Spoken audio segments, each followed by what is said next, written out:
القيوم وأتوب إليه إلى حضرة النبي المصطفى رسول الله صلى الله عليه وسلم وعلى آله وأصحابه ومن تبع لدينه إلى يوم الدين وإلى أرواح جميع مشايخنا ومعلمينا وذوي الحقوق علينا ولجميع المؤمنين والمؤمنات والمسلمين والمسلمات إلى روح من أنفق ومن جاهد وبذل إلى هذا المسجد ثم إلى رسول الشيخ عبد القادر الجيلاني والشيخ محمد سلمان بن المدني والشيخ محمد بن مرشد بن عبد الله البنجري والشيخ محمد كشف الأنوار بن عجيز بن البنجري والشيخ محمد شرف بن عبد المعين والشيخ محمد زين بن عبد الغني والشيخ أحمد مستني بن أستوي والشيخ أحمد بكري بن حجي من والشيخ أحمد زهديان بن شاهي محمد ثم إلى الشيخ حاتم بن سلمان جلد من روح أبينا شريف بن عبد الله الشيخ محمد شكري ونسمى إلى روح مصنف هذا الكتاب الشيخ زين الدين المالباري والشيخ محمد نووي بن عمر البنتاني شيخ لهم الفاتحة.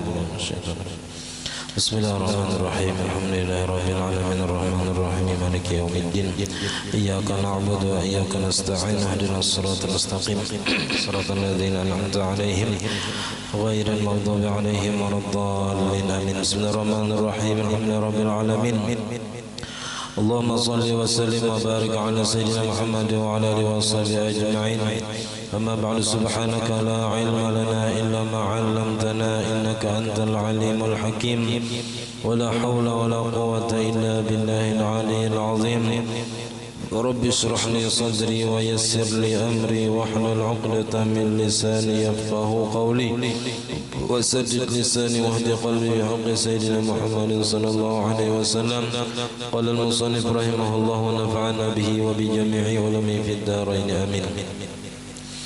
الثانية عشرة من شك في الزمان الذي أدركه مع الإمام بعد الإحرام هل يسعى الفاتحة أم لا.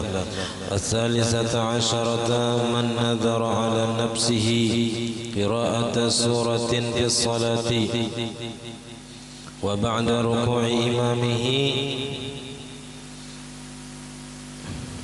عقب الفاتحة فركع الإمام قبل قراءتها فله التخلف ليأتي بها.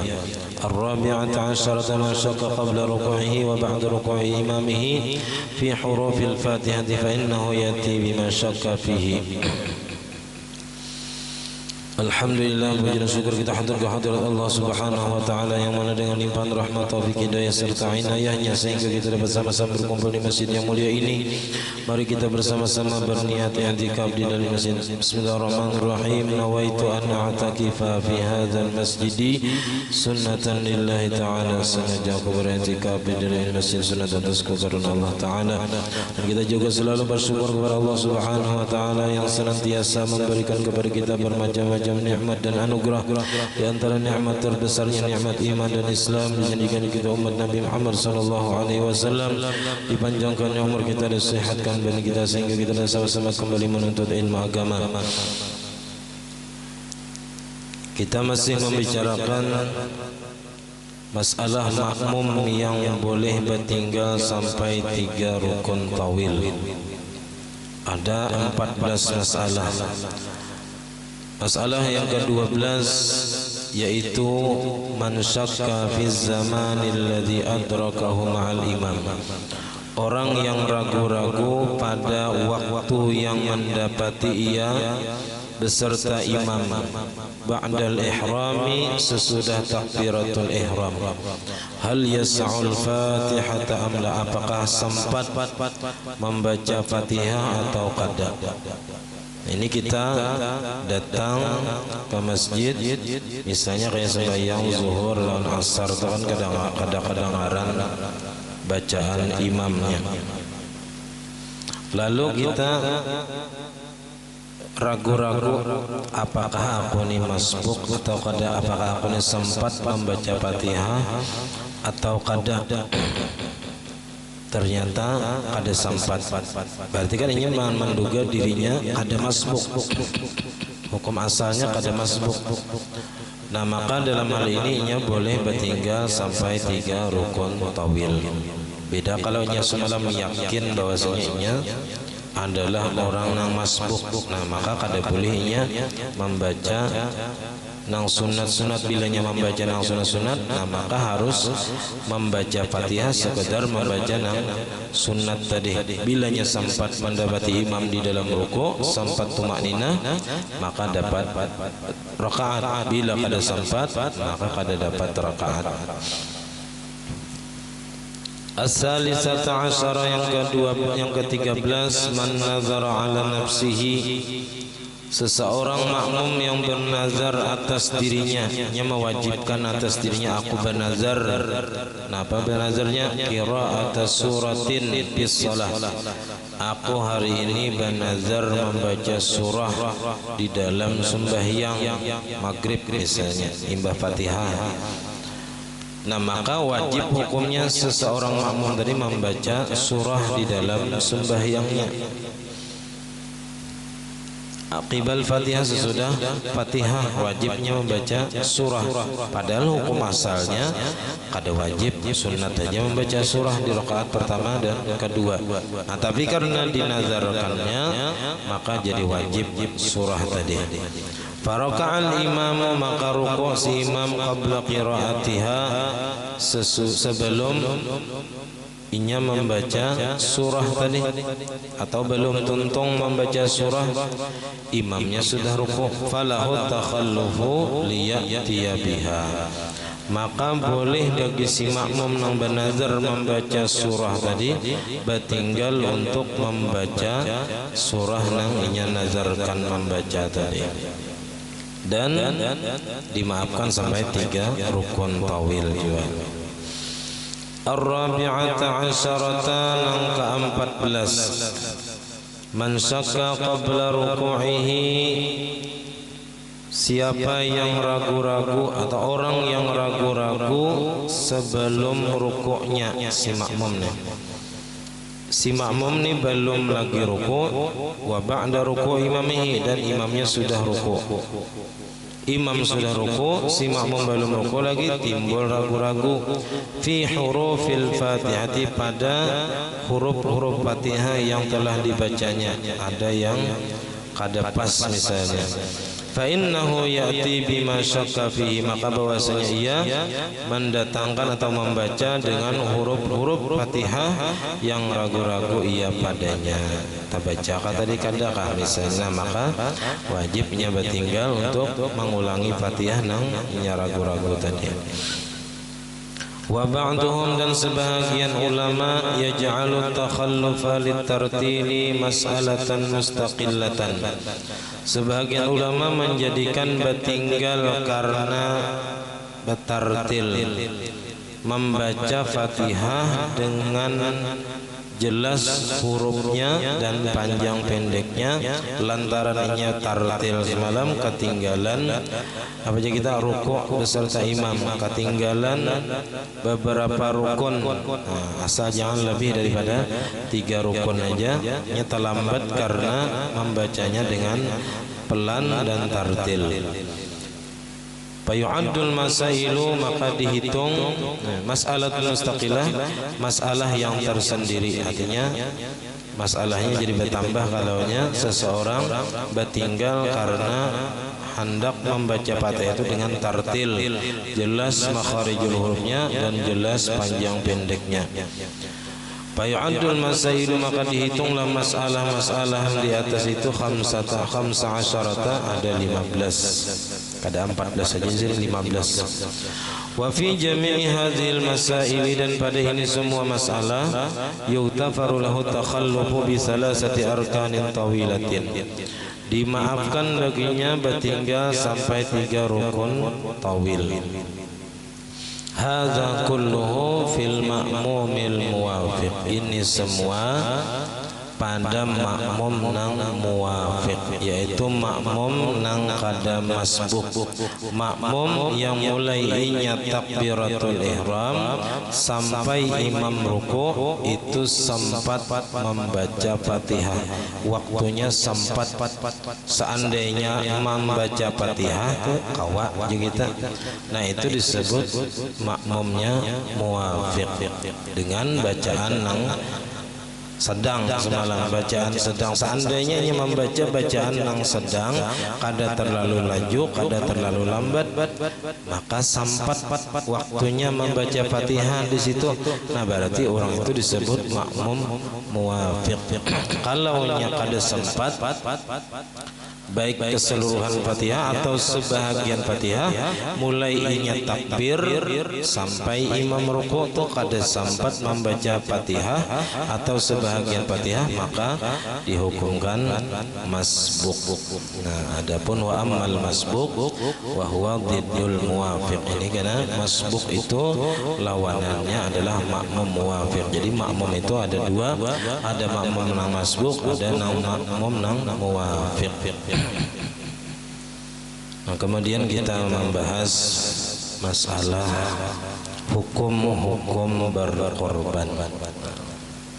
Karena para sudah harinya, jadi alangkah baiknya kita mengulang-ulang ingatan tentang masalah-masalah berkorban. Nah, jadi pertama tentang hukum daripada berkorban itu adalah hukum asalnya sunat muakkad. Jadi sunatnya itu lain sunat biasa, tagonal pahalanya daripada sunat biasa. Mendekati wajib, cuman kada sampai wajib lagi. Ini biasanya karena pahalanya sangat besar atau karena ada ulama yang lain yang mewajibkannya. Seperti mazhab Abu Hanifah, mereka mewajibkan berkorban bagi orang yang mampu, ada kelebihan harta di hari-hari raya Idul Adha dan hari-hari tasyrik. Bila ada lebihan, nah maka wajib hukumnya berkorban dalam mazhab Abu Hanifah. Dan mazhab kita bisa juga menjadi wajib apabila dengan dua perkara. Pertama dengan sebab dinazarkan, yang kedua dengan sebab dita'yin, ditentukan. Ujarnya ini nah sapi kurbanku, itu bisa jadi wajib hukumnya.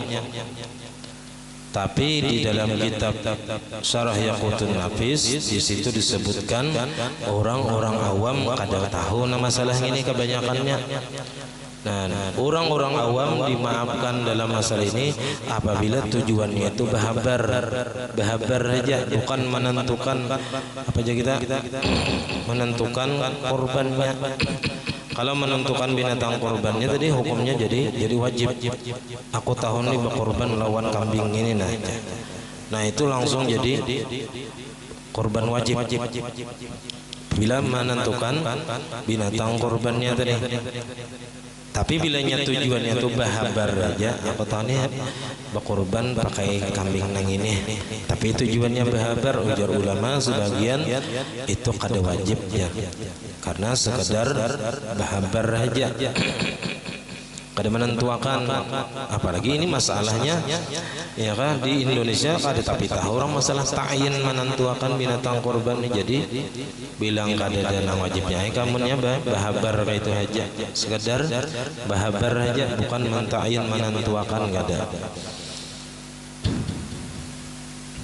Nah, apabila dinazarkan maka jadi wajib hukumnya berkorban tadi. Kalau nya jadi apa aja kita ya korban wajib itu kada perlu berniat lagi, kada apa-apa. Tapi kalau korban sunat, nah itu perlu berniatnya, kita berniat atau menyerahkan niatnya kepada nang menyembelih. Jadi niat berkorban itu sebelum melaksanakan korban boleh. Berniatnya tuh kadang mesti nang waktu manggental tuh sahaja aku menyembelih kada. Ya kalau kalalapahannya kita mengatakan ngaran-ngaran nang apa ampun sapi itu siapa orangnya. Nah, jadi sebelum, jadi pas saja kalaunya sebelum menyembelih itu di situ mah meletakkan niat-niatnya sahaja aku berkorban sunat untuk si anu bin si anu serta apa aja kita membagikan dagingnya kayaknya. Nah, akikah di situ juga niatnya sebelum menyembelih. Jadi waktu berwakil disitulah apanya kita mewakilakan menyembelih dan meniatakannya serta membagi-bagikan dagingnya. Lalu si nang tukang sembelih tadi mewakilakan pulang kena membagi-bagikan dagingnya. Jadi taukilul wakil itu boleh aja. Jadi kada mesti nang tukang sembelih jadi membagiakan dagingnya diwakilakan pulang kawan siapa. Nah bisa memanggil 7 orang biasanya kan.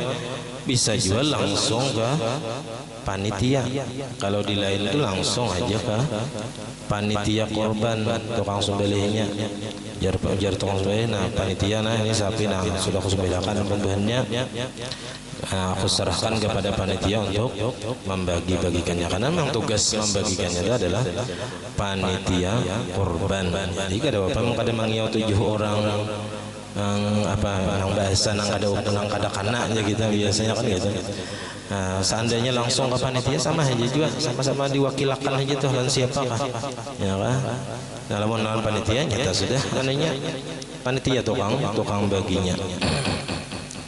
Jadi di wadah kita ini ada beberapa akad dalam masalah berkorban ini. Kita ulangi supaya mengingat-ingat saja lah. Jadi pertama dari anggota nang umpat kepada panitia. Nah, bayar sano 500 salawi biar panitia nih kan. Lalu kita bayar. Nah, bayar itu aja biasanya kada sahaja kenapa akadnya aku bayar biasa nano kada. Julong aja kita.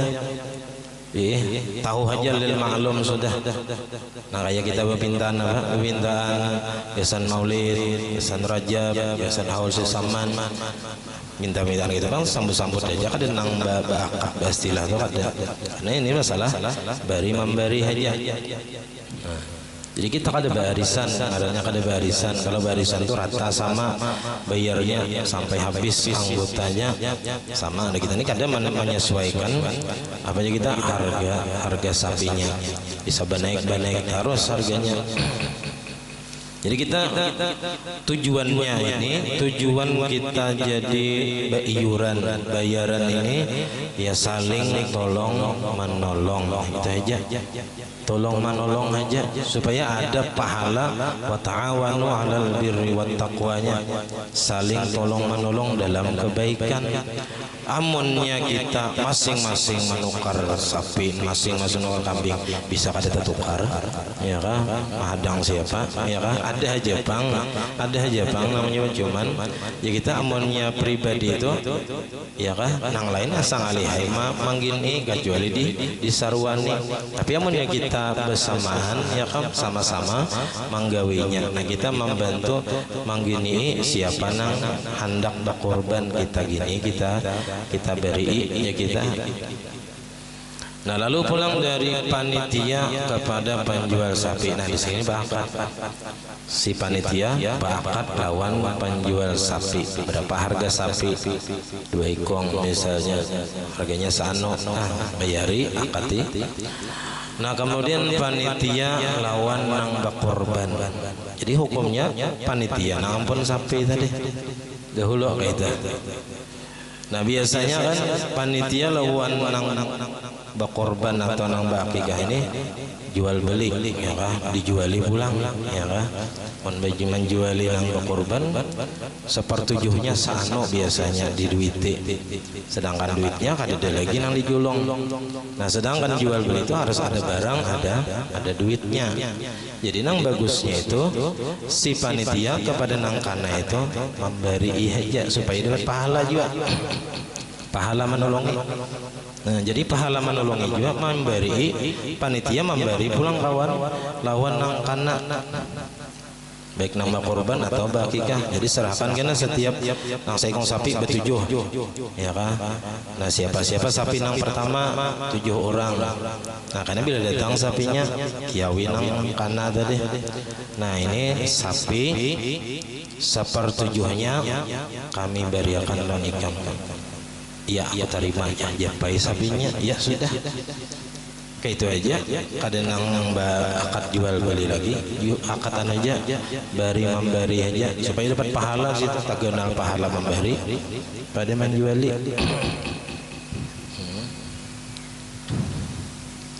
Sama aja kayak tolong menolong juga istilahnya tuh, tolong menolong juga, saling bari memberi kita, bari memberi.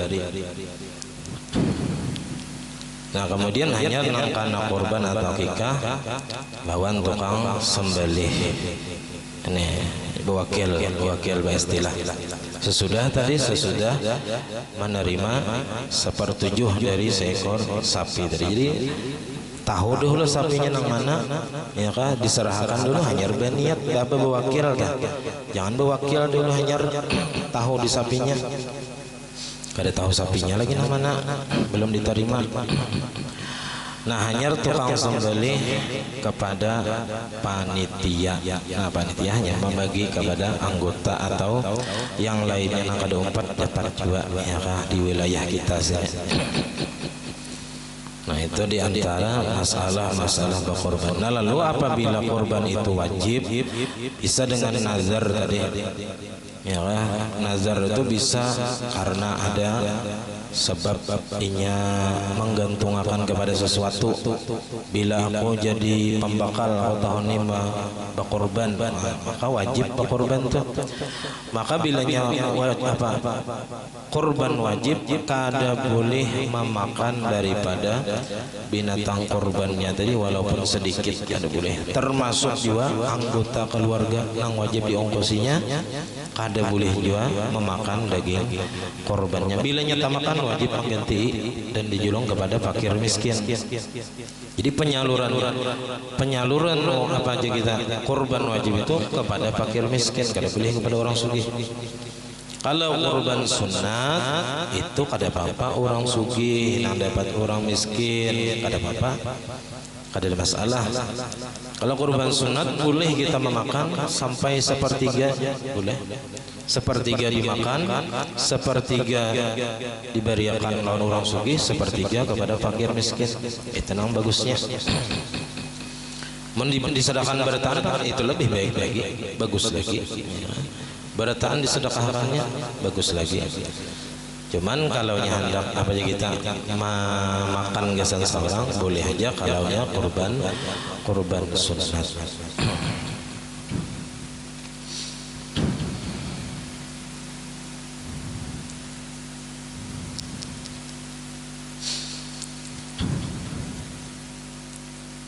Nah kemudian hikmah daripada disyariatkannya korban ini, rahasia yang tersimpan di balik pelaksanaan ibadah korban ini apa? Ya, pertama, berkorban itu adalah suatu ibadah. Jadi yang perlu kita ketahui, berkorban itu ibadah untuk mendekatkan diri kepada Sang Pencipta, Sang Pemberi rezeki kita. Dan fondasi utama dalam ibadah itu adalah ta'abbudi. Ta'abbudi itu melaksanakan perintah Allah tanpa bertanya kenapa dan apa. Apa ujar Tuhan kita gawi. Nah itu ngaranya ta'abbudi. Kada bertakon kenapa jadi kenapa, kada usah ditakoni. Pokoknya ibadah itu untuk kita juga, zamannya pahalanya tuh gesan kita. Kebaikannya tuh kembali kepada nang melaksanakan ibadah tadi.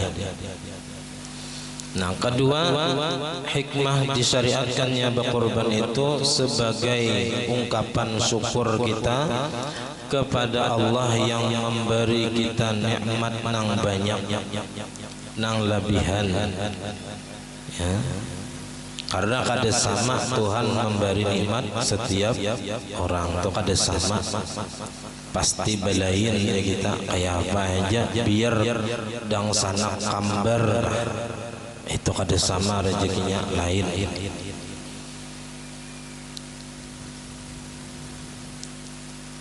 Jadi kita sebagai ungkapan syukur kita kepada Allah, nah lalu kita melaksanakan ibadah kurban karena diberi Tuhan rezeki yang banyak. Yang ketiga,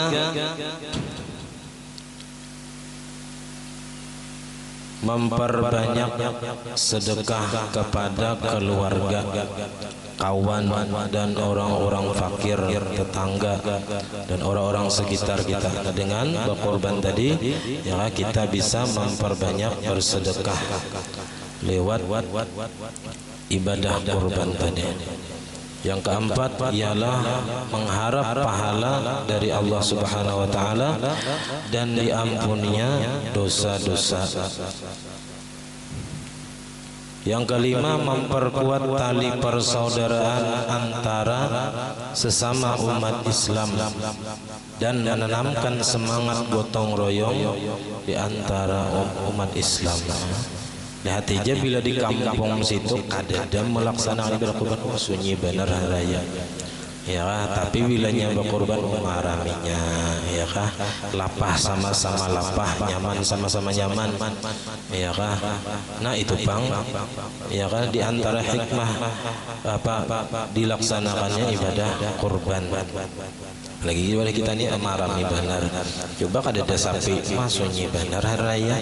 Ada nang digawi, ada nang di sate kada ada, ya. Nah mahadang orang memberi juga, aman juga ada, paling aman ada sedikit juga. Nah di antaranya lagi kita mengingat tentang sejarah kisah Nabi Ibrahim alaihissalam ketika Sidin diuji Allah Ta'ala dengan diperintahkan menyembelih anak. Sidin kadar ragu-ragu, Sidin yakin bahwasanya itu adalah perintah dari Allah dan Sidin siap melaksanakannya. Nabi Ismail pun kayak itu juga, Sidin bersedia untuk menerima perintah daripada Allah Subhanahu wa taala. Nah, namun semuanya diganti Allah Ta'ala dengan sembelihan yang besar, dengan kibas, ya kan, kambing kibas.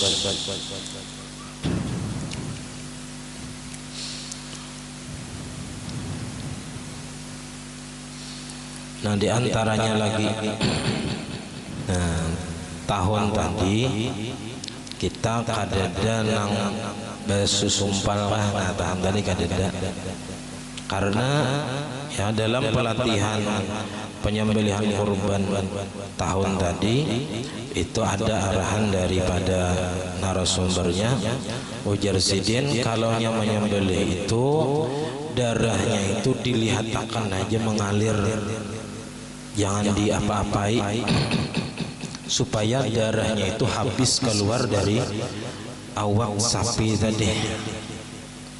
Nah tahun tadi ada nang kada tahu kisahnya, ya kah? Jadi waktu ulun menyembelih itu karena uratnya nang mencurat darah itu, darah sigarnya itu mencurat. Jadi mencari susumpal dipiciknya ujung apa urat itu mencurat kamu haulun sampai ke becu. Nah jaulan iya dan nih yang kayak salang banyak itu kan bila dipicik ujungnya mencuratnya. Tak karena baju muha sampai ke kopiahnya habis. Nah iya jaulan nih ada tahu kisahnya timbul memicik. Padahal dilihatkan aja darah, karena setiap titis darah itu ada pahala nang mengalir ya. Jadi dilihatkan aja apa aja kita darahnya tadi mengalir sampai habis. Nah, amunnya disumpali, nah disumpalin kadang menyalahkan orang bahari kada. Cuman ulun masih kada tetamu orang nang menjelaskan gasan napa nih itu kada nang kawa menjawabnya. Ada nang kau menjawab aja gesan supaya jangan tapi berbau darahnya itu aja. Belum jangan supaya jangan darahnya aja yang dikubui gitu nah, ditutupi pakai nang susumpal tadi. Kalau nang disumpal itu pahinakannya apa? Kalau kau pihinaknya, ya kan? Nah, Nah, jadi biar aja kada bahasa sumpah kada apa-apa. Kada apa-apa. Anak pesumpah juga biasa dicampuri kadarahnya tadi supaya jangan berbau. Jadi bilanya ada membawa sumpah juga. Nah, kita kan betanai biasanya tuh apa darah tadi. Nah, buat ke situ. Bilanya ada supaya jangan berbau benar sudah darahnya. Kada gesan mana kali nang pahinakan sapi misalnya kada lebih hinak ya kan menyiksanya. Lawan jangan lagi ada nang menculuk betis ke darah sapi. Itu ngarannya melumuri anggota badan dengan najis. Darah sapi itu walaupun darah sapi kurban hukumnya tetap najis. Nah, jangan lagi ada nang apa kita menculuk betis ke darah sapi tadi supaya laju bukanya. Iya kan ambil berkat sapi nih, ya kan. Kada kayak itu caranya ambil berkat itu dengan sesuatu yang baik, bukan sesuatu yang najisnya.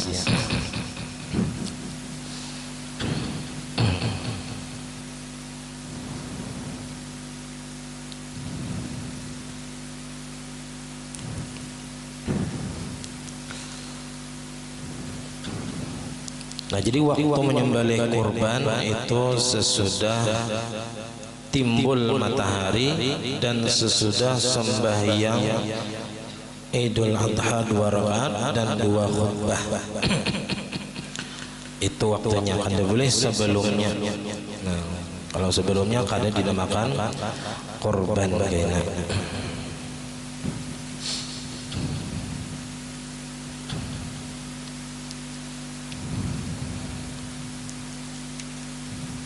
Nah, kemudian binatang nang kada boleh dijadikan korban itu pertama binatangnya bular, kada melihat sebelah itu kada boleh. Nang jelasnya itu kada melihat. Nah, apalagi keduanya begini.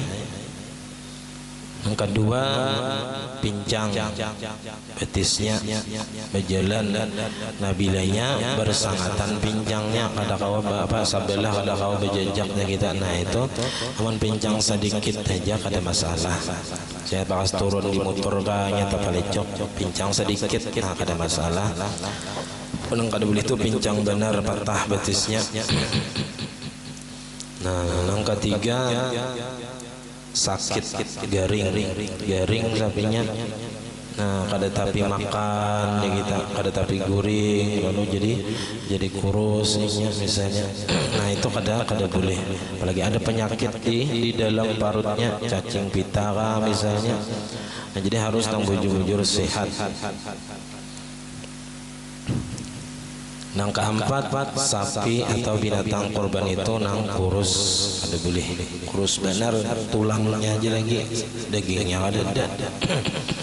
Nah, itu nang apa? Diulah sup aja lagi kawan ya, sup tulang.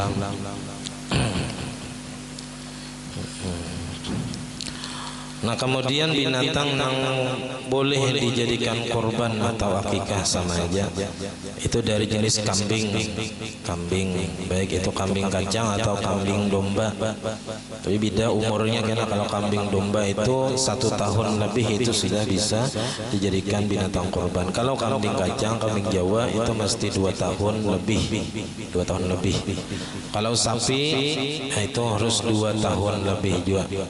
Kalau unta itu harus 5 tahun lebih umurnya. Jadi tatuha kalau unta 5 tahun lebih hanyar kawa.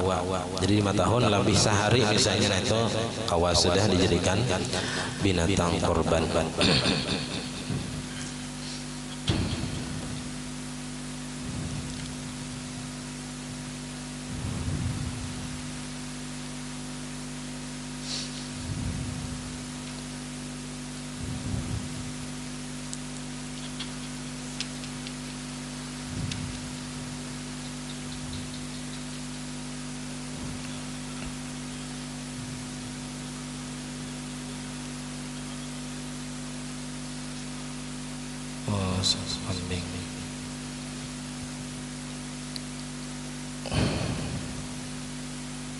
kada kawa bang di sini.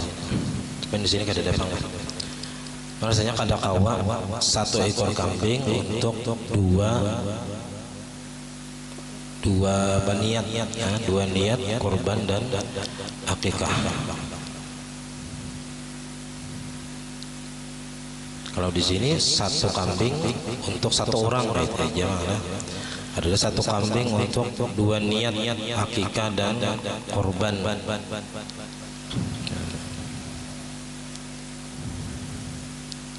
Bagusnya itu bisa dipisah juga, ada digabung. Seandainya ada juga nama membolehkan, ulamanya itu mungkin pendapatnya lemah aja. Jadi 1 ekor sapi itu bisa untuk 7 orang, 1 ekor unta untuk 7 orang, dan 1 ekor kambing hanya untuk 1 orang yang berkorban atau berakikah. Nah, di sini juga ada disebutkan seandainya seseorang berkorban dari harta anak yatim. Nah, yatim itu kalau laki-laki dan perempuan itu beda batas usianya. Sampai kapan orang itu dianggap yatim. Nah, ini hanya tetamu di sini. Nah, jadi al-yatim man mata abuhu wa dudunal bulughi. Yatim, kalau yatimnya itu anak laki-laki, itu orang yang abahnya meninggal dan ianya belum balik. Jadi kalau sudah balik, ampih yatim lalakian. Kalau babinian sampai kawin. Kalau lalakian kan sampai kawin. Kalau babinian sampai kawin. Bila belum kawin, biar umur 30 tetap yatim hukumnya. Nah, jadi wal mar'atu yatimatun ila an tatazawwaja. Perempuan itu disebut yatim apabila sampainya kawin. Bila sudah kawin sampai yatim. Mun seumuran ya kada kawin seumuran yatim bibinian tak. Nah, karena apa aja kita babinian itu ditanggung hidupnya. Nah, ditanggung oleh laki-laki. Jadi kalau seseorang berkorban dengan harta anak yatim, kada boleh menurut pendapat Imam Syafi'i. Pengikut mazhab Imam Syafi'i kada boleh bagi seseorang berkorban dengan mengambil harta anak yatim. Jadi harus dari harta pribadi pamannya misalnya. Nah, hendak mengorbankan gasan kemanakan nang yatim, itu jangan diambil dari harta si anak yatim walaupunnya sugih. Jadi menhandak juga dari harta seorang nah gasan si yatim tadi. Bisa sudah. Ada klik nang pindah patut.